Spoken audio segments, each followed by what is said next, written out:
పూజ్యదేవునికి జ్యోతలు, ఇచ్చరవేపుకి జ్యోతలు,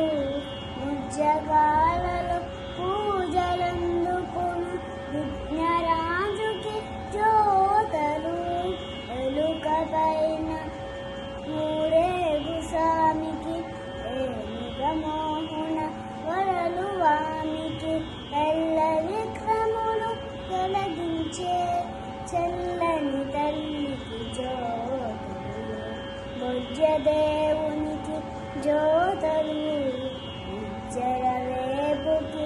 జ్యోతలు, ముజ్జగాలలో పూజలందుకును విఘ్నరాజుకి జ్యోతలు, కోడీసుల గారాయతనయునికి గణక పూజలకి మెచ్చు గణపతికి, వరదాయకునికి వినాయకునికి